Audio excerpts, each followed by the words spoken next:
Hey guys, welcome back to Farm Up, the happiest YouTube channel in the world. I bet you everyone who watches this YouTube channel is happy. 100% certain. If you agree with me, just say yes in the comment section below. I'm really happy and I know it rubs off you guys too, right? Anyway, we've had a very heavy downpour and luckily enough, recently we just worked on the roads on our farm. Of course, they don't look perfect, but this is way better than what we had before.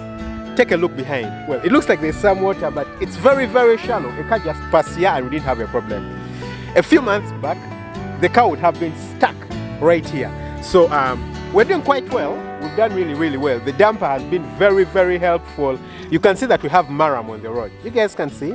Yeah, it's different from the color on the side. You see, this is a bit dark brown. This is a bit lighter. It has some stones. So it does for us well on the road. So luckily enough, we've been able to do a lot of the work on the farm before the rains came back. So the rains have started to come back. We're in the middle of March, coming towards the end of March.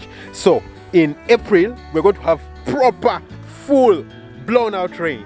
But yeah, we keep happy, yeah? We keep really happy, pushing on with our goals. And just to remind you guys, if you're interested in buying day-old chicks, come on, Farm Up has got you.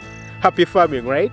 I assure you that if you take Farm Up chicks, you're going to have the best day-old chicks in the country. Of course, currently we are having a few glitches with getting them outside Uganda, especially to the nearing countries.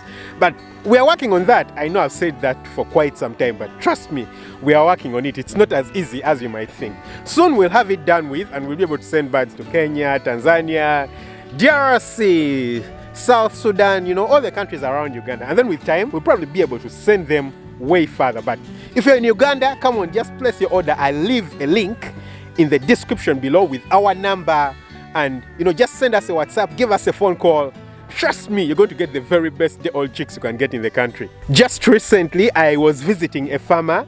And amazingly, this farmer took 1,000 birds and they have only lost, well, 1,020. Because we gave them an extra 20 birds.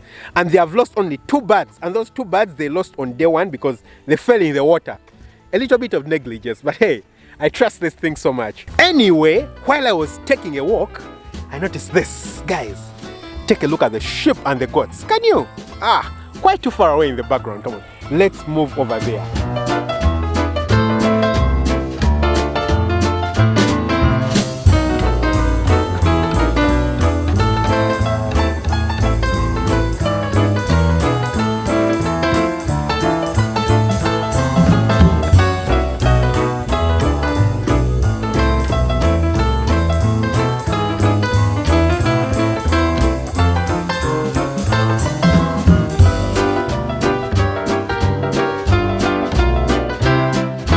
You can see them, over 700 goats and sheep. Actually, not 700, over 750. Is there any difference? Well, the best line here is 750, not 700. That makes a huge difference. Anyway, over 750 goats and sheep.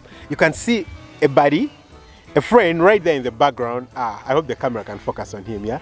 I have a friend right there in the background. Where is he? Right there. A very nice guy. He is the one who is helping to take care of the goats and sheep. We have another person, he's probably on the other side of the boundary to make sure that the birds don't, not the birds, I'm too used to chickens, I call everything birds, to make sure that the ruminants, they are ruminants, well, even cattle are ruminants. How do they call goats and sheep in particular? I don't know. If you know, please let me know in the comment section below. I would love to know a general term that can be used for goats and sheep. That way I don't need to keep saying goats and sheep. Anyway, the goats and sheep love to move around and there is a boundary on their side and sometimes they want to escape, you know, go to the other side. And so there is usually 2 people looking after them. There's one person on this side and the other guy should be the other side. And you can see that we have very little grass. Like I told you, it's been super hot and the animals don't have an infinite place to graze from.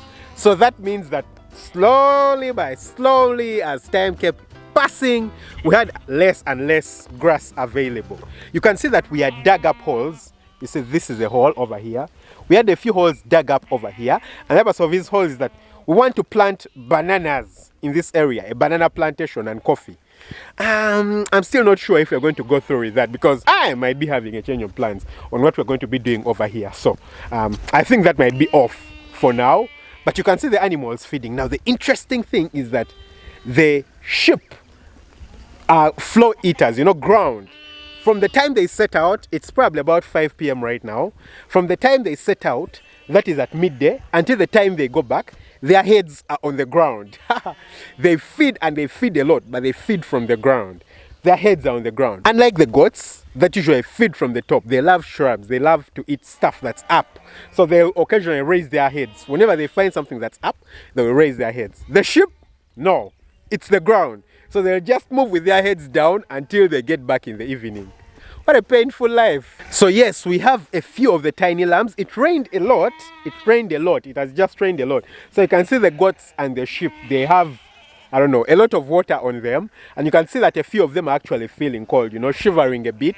But that happens, when it rains. And generally, goats and sheep don't love water. So they're not like cattle. Cattle will just eat even when it's raining. The goats and the sheep, when it starts raining, they stop eating, they fold themselves up, or they look for shelter, they look for a place where there is no rain. So when the rain stopped, they got back to feeding, so they are currently just moving around. What usually happens is that we let the small, tiny lambs stay back. We never let them move. The ones that have just been produced, a few weeks old, we don't let them move because they can't keep up with these old ones, with the adults. So we let them behind, and then when they grow up, then they can join the rest of the group and come out to herd. But as soon as they put on some little weight and they start growing, like that tiny one over there, I hope you guys can see it. Where is it? That one. Like that one, as soon as they get to that size, then we can allow them to start moving out, because then they won't give us a problem trying to get back home. And yes guys, we actually do get a lot of lambs and kids. The young of a goat is actually called a kid. We get a lot of kids delivered out here in the field almost every day on a daily basis. So we have to keep picking them up.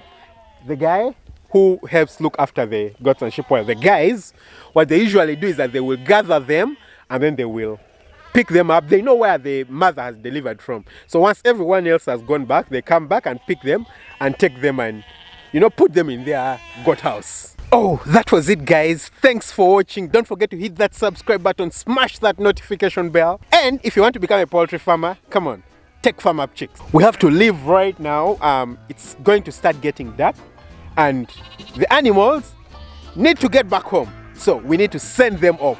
So come on, see you very soon with another video. Let's send the animals back home.